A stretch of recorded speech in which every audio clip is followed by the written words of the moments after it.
ଆମ ପିଲାଦିନେ ମନେ ଅଛି, ଶ୍ରାଦ୍ଧ ହେଲେ ଭୋଜିଭାତ ହେଲେ ବହୁତ ଖୁସି। ଶ୍ରାଦ୍ଧ ହଉ କି ଗୋଟେ ଶାମ୍ବ ଦଶମୀରେ ଯେଉଁ ସକାଳୁ ସୂର୍ଯ୍ୟ ଉଦୟ ବଢ଼ାଯାଏ, ସମସ୍ତଙ୍କ ଘର ଘର ବୁଲି ବୁଲି ଖାଇବୁ। ଯାହାର ଯାହା ହେଇଥିବ ସମସ୍ତଙ୍କ ଘର ଘର ବୁଲି ବୁଲି ଖାଇବୁ। ଶ୍ରାଦ୍ଧରେ ସେମିତି କଦଳୀ ପତ୍ରରେ ଖିଆ ହେବ। ଯେତେ ଥର ଯିବ ସେତେ ଥର ଖାଇବ। ସମସ୍ତଙ୍କ ଘରେ କେହି ନା କେହି ପାଳି ପଡ଼ିବ, ଡାକିଥିବେ। ଭଲ ଭଲ ଆଇଟମ୍ ହେଇଥିବ। ହଁ, କଦଳୀ ପତ୍ର ପଡ଼ିବ, ଖାଇବୁ। କଦଳୀ ପତ୍ର ଯେଉଁ ଖାଇବାରେ ଯେଉଁ ମଜା। ଆଜି ଆମେ ବି କହୁଛେ ଓଲ୍ଡ ଇଜ୍ ଗୋଲ୍ଡ, କିନ୍ତୁ ସେ କାଳ ପଖାଳ ଆଉ କାହିଁ। ଖରା ଦିନର ଯେଉଁ ପଖାଳ, ଆମ୍ବ ଲସି ଲଗା ଆମ୍ବ ସେଥିରେ ପଡ଼ିଥିବ, ତାର ଯେଉଁ ବାସ୍ନା। ଶୀତ ଦିନର ଯେଉଁ ଉଆପଖିଆ, ଗରମ ଗରମ ଉଆପଖିଆ ଯାଉ ସ୍କୁଲ ଖାଇଲା ବେଳକୁ ତରତର ହେଇ ଖାଇକି ଯାଅ। ଆଜି ଆମ ଘର ପାଖରେ ଜଣେ ଗୌଡ଼ ଆଈ ଘର, ମୋ ମା ରାତିରୁ ଉଠିଯାଏ ତାଙ୍କର ଆରିସା ପିଠା କରିବ। ମୋ ମା ହାତରେ ଭଲ ଆରିସା ହୁଏ। ଆରିସା ପିଠା ଆମେ ସବୁ ଜଗିଥିବୁ, ମା ଆସିବ ଆମକୁ ଆରିସା ଆଣିଥିବ, ଆମେ ଖାଇବୁ। ଆଈ ଆମକୁ ଅଧିକାକି ବି ଟିକେ ଦିଏ।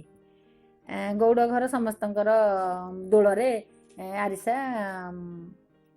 ଟିକେ ଦିଏ। ଆଜିକାଲି ସହରରେ କାହିଁ, ଯେଝା ଘରେ ଯେଝା। କାହା ଘରେ କିଏ ମରିକି ପଚିଗଲେ ବି ସେ ଗନ୍ଧ ଯାହା ଜଣା ପଡ଼ିବ।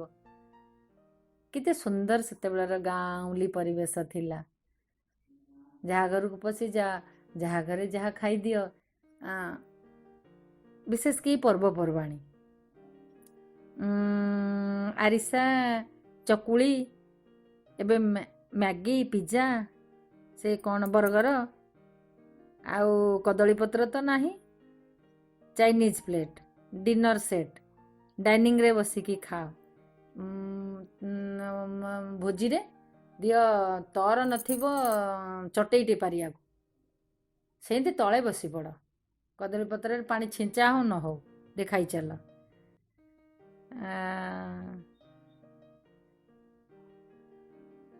ଇଲେକ୍ଟ୍ରି କରେଣ୍ଟ ଲାଗୁ ପଛେ, ହିଟରରେ ଭାତ ବସିଲେ ହିଟର ପୋଛା ହେବ ନାଇଁ, ଭାତ ଅଇଁଠା ମାରୁ। ଗୋବର କନାରେ ଲିପା ହେବ। ଗୋବର ଟିକେ ଆସିକି ହିଟର ପାଖରେ ଥୁଆ ହେଇଥିବ। ଆମର ଘର ପକ୍କା ଥିଲା, ହେଲେ ବି ପକ୍କା ଘର ହଉ ପଛେ ଲିପା ହେବ। ଗୋବର ପାଣି ଟିକେ ଛିଞ୍ଚି ଦିଅ। ମାଛ ଦିନ ଯେମିତି ହେଲେ ଗୋବର ପାଣିରେ ଲିପା ହେବ। ଗୋବର ହାଣ୍ଡି ଗୋଟେ ହେଇଥିବ, ଗୋବର ମାଟି, ବନ ମାଟି। ବର୍ଷକ ପାଇଁ ବନ ମାଟି ଆସି ବିଲରୁ ଥୁଆ ହେଇଥିବ, ଗୋବର ମାଟି ଏସବୁ ଥିବ। ସବୁତକ ତ ପକ୍କା ହେଇନଥିଲା, ସେ କିଛିଟା ପିଣ୍ଡା, ଦୁଆରମ ଏମିତି ବାପା ପକ୍କା କରିଥିଲେ। ଦୁଆର ମାଟି ଥିଲା, ସେ ଲିପା ହେବ। ଅଇଁଠା ସଙ୍କୁଡ଼ି ହାତ।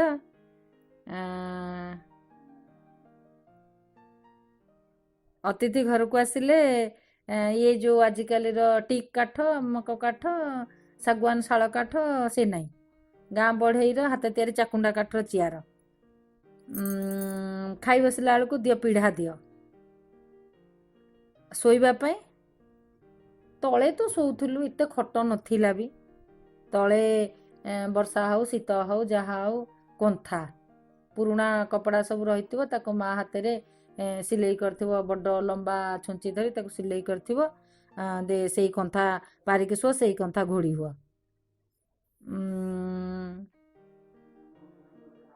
ଜଳଖିଆ ଖାଇବା ପାଇଁ ହଉ,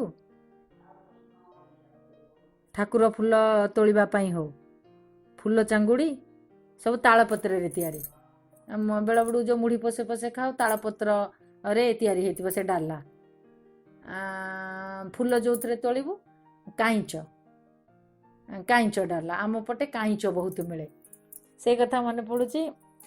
ଥରେ ସୋମନାଥ ବ୍ରତ, ଶିବଙ୍କ ବ୍ରତ ଥାଏ। ଭୀଷଣ ବର୍ଷା, ମାସ ବର୍ଷା, ଆଷାଢ଼ ଶ୍ରାବଣ, ଭୀଷଣ ବର୍ଷା। ଆମ ଗାଁରେ ଯେଉଁ ମଳିକ ଝିଅମାନେ ସବୁ ବିଲକୁ ଯାଆନ୍ତି, କଙ୍କଡ଼ା କରିକି ଆଣିବେ, ଘାସ ବି ଆଣିବେ, କାଇଁଚ ବି ଆଣିବେ। ମା ତାଙ୍କୁ କହିଥାଏ, ତମେ କିଛି କାଇଁଚ ଆଣି ମୋତେ ଦେବ ଯେ ମୁଁ ତମକୁ ପଇସା ଦେଇଦେବି। ମୁଁ ଥରେ ଘରେ କହିନି, ଲୁଚିକି ପଳେଇଲି। ମୁଁ କହିଲି, ଚାଲେ ତୋର ମୋର, ସେ ଟିକି କହିଲେ, ଚାଲେ ତୋର ମୋର ଯିବା କାଇଁଚ ଆଣିବାକୁ। ସେ କହିଲା ତୋ ମାଆକୁ କହିନୁ, ତୋ ମାଆ ଯଦି ରାଗିବ। ମୁଁ କହିଲି ନାଇଁ ମ ରାଗିବନି, କାହିଁ ରାଗିବ। ନା ତମର ତ ତୋ ମାଆ କହିଛି ମୁଁ ଆଣି ଦେଇଦେବି। ତମର ଏତେ ତ ତାଳ ଗଛ, ତାଳର ଡାଲା ଅଛି। ତାଳ ଡାଲା ମାଆ କ'ଣ କରେ, କାମଧନ୍ଦା ସାରିଲେ 4ଟା ବେଳକୁ ଆଜିକାଲି କ'ଣ ଆମକୁ ଟିକେ ଫୁର୍ସତ ମିଳିଲେ ଆମେ ଟିଭି ମୋବାଇଲରେ ଲାଗିଛୁ। କେଉଁ ସିରିଏଲ୍ ଆମର ମିସ୍ ହେଇଗଲା। ମାଆ କିନ୍ତୁ 4ଟା ବେଳେ ସମୟ ଟିକେ ମିଳିଲେ ଥକା କ'ଣ ମେଣ୍ଟେଇବ, ସେଇ ରଙ୍ଗ କରିଥିବ, ହାଣ୍ଡିରେ ରଙ୍ଗ କରିଥିବ, ସେଇ ରଙ୍ଗ କାଇଁଚରେ ବି ଦେବ, ତାଳପତ୍ରରେ ବି ଦେବ। କେତେ ସୁନ୍ଦର ସୁନ୍ଦର ରଙ୍ଗ ବେରଙ୍ଗ ଚଟେଇ, ଡାଲା, ପାରିକି ଶୋଇବା ପାଇଁ ବି ଚାଞ୍ଚେରା, କେତେ ସୁନ୍ଦର। ଏଥିରେ ବି କାଇଁଚରେ ବି ବୁଣେ। ମୁଁ କହିଲି ହଁ ମ ଚାଲେ ଯିବା। 2 ଜଣ ଯାକ ଗଲୁ। ଗଲୁ, ଭୀଷଣ କଳାହାଣ୍ଡିଆ ମେଘ ମାଡ଼ି ଆସିଲା। କେଉଁଠି ସେ ଥିଲା। ସେ କହିଲା ତୁ କାହିଁ ମୋ ସାଙ୍ଗେ ଆସିଲୁ। ଟିକେ କହିଲା ତୁ କାହିଁ ମୋ ସାଙ୍ଗେ ଆସିଲୁ, ତୋ ମାଆ ତୋତେ ଖୋଜୁଥିବ, ଚିଡ଼ିବ, ଆଉ ମୁଁ ତ ନେଇକି ଦେଇଥାନ୍ତି। ମୁଁ କହିଲି ତୁ ଜାଣିନୁ, ମୁଁ ଏଥରକ ନେବି। ମୋ ନାନୀର କୁଆଁର ପୁନେଇ ଅଛି, କୁଆଁର ପୁନେଇ ଡାଲା ତିଆରି ହେବ, ମୁଁ ଏଥର ତିଆରି କରିବି। ମୁଁ ଜାଣିଛି କି କୁଆଁର ପୁନେଇ ଡାଲା କେତେ ବଡ଼ କ'ଣ, ଦେଖିଛି ବିରାଟ ବିରାଟ ଡାଲା। ସେଇଥିରେ ଉଖୁଡ଼ା ଗଦା ହେଇଥିବ। କୁଆଁର ପୁନେଇରେ ସବୁ ଶାଶୁଘର ଆସିଥିବ, ଗଣା ହେଉଥିବ କାହାର କେତେ। ଯଦି 3-4ଟା ଝିଅ ବାହା ହେଇଛନ୍ତି କମ୍ପିଟିସନ୍, କାହାର କେତେ ଗଉଣି ଆସିଛି ଉଖୁଡ଼ା ଡାଲାରେ। ଆଉ କାଇଁଚ ଡାଲା, କାଇଁଚ ସବୁ ଆଣିକି ବୁଣିଥିବେ। ମୁଁ କହିଲି ମୁଁ କାଇଁଚ ନେଲେ ଡାଲା ତିଆରି ହେବ, ନାନୀର କୁଆଁର ପୁନେଇ। ସେ କହିଲା ଯେ ନାଇଁ ବର୍ଷା ଆସିଲାଣି, ଚାଲ ପଳେଇବା।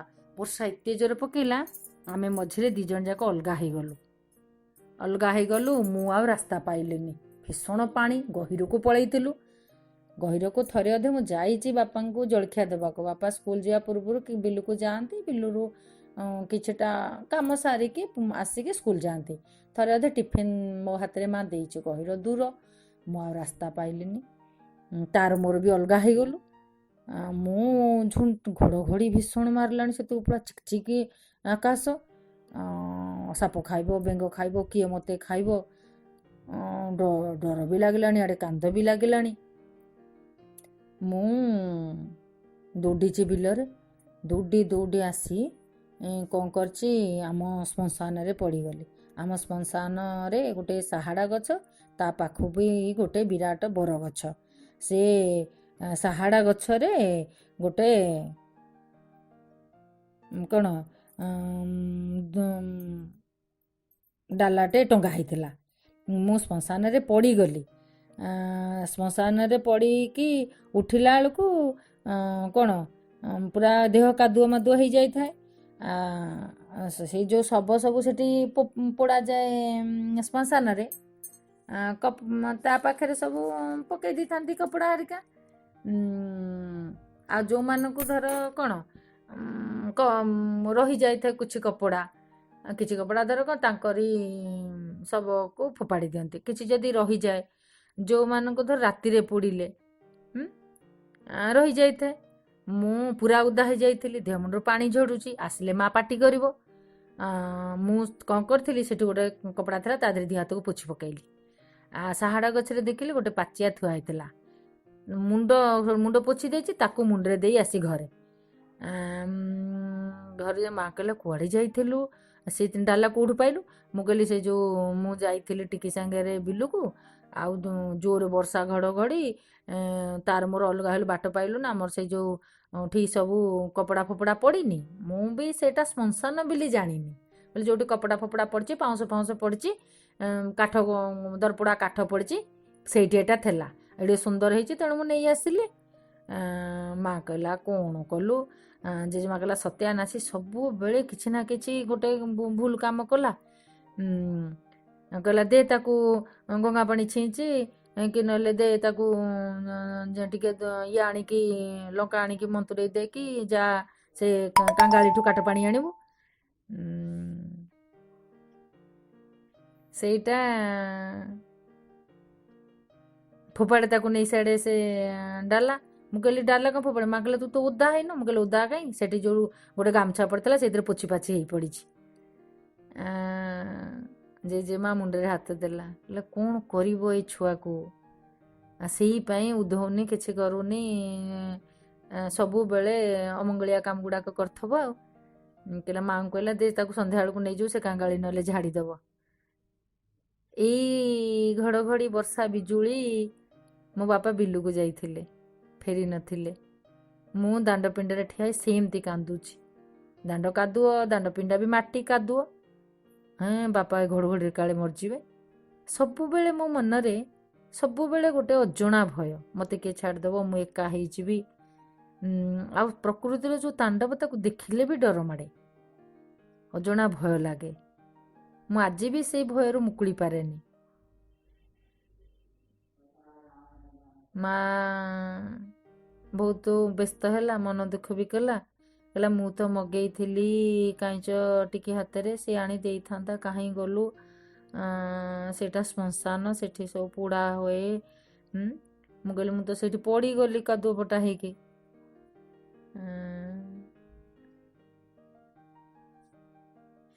ଜେଜେମା କହିଲା ଦେ ଛାଡ଼େ, ଯାହା ହେଲାଣି ହେଲାଣି, ଆଉ କ'ଣ କରିବା। କେଉଁଠି ଗୁରୁବାର ମାଣକନା ନେଲାଣି ତ, କେଉଁଠି ଚାଳୁରୁ ମାସୁଆରୀ କନା ନେଇଗଲାଣି। ଆଜି ହେଇଠି ସେ କେଉଁଠି କାହା ଗାମୁଛାରେ ପୋଛି ହେଇକି ଆସିଛି। ଅଘୋରୀ ଦୀକ୍ଷା ନେଇଗଲା। ମୋ ଜେଜେମା କହିଲା ଅଘୋରୀ ଦୀକ୍ଷା ନେଇଗଲା, ଶ୍ମଶାନରୁ କାଇଁଚ ପାଚି ଆଣିଛି। ଯା ତାକୁ ଫୋପାଡ଼େ ଗୋହିରୀ ବିଲ ଦାଣ୍ଡରେ, ଧୋବା ତୁଠକୁ ନେଇ ନେଲେ ଫୋପାଡ଼ି ଦେ। କହିଲା ନହେଲେ ସେ ଧୋବା ତୁଠକୁ ଏ ଟୋକିକି ନେଇକି ତାକୁ ସେଠି କାଚି କୁଚିକି ଆଣେ, ସେ ପବିତ୍ର ହେଇଯାଉ। ଏଟା କି ବଞ୍ଚା ବଞ୍ଚିବ, କି ଉଧା ଉଧେଇବ? କାଇଁଚ ପାଚି ଆଣିଛି, ମୁଢ଼ି ଖାଇବ, ଗାମୁଛା ପଡ଼ିଥିଲା ପୋଛି ପାଛି ହେଇକି ଆସିଛି। ଦେ ହଉ, ଯା ସେ କାଇଁଚ ପାଚିଆ, ତାକୁ ମୁଢ଼ି ମୁଣ୍ଡେ ଦେ, ସେ ଖାଉ।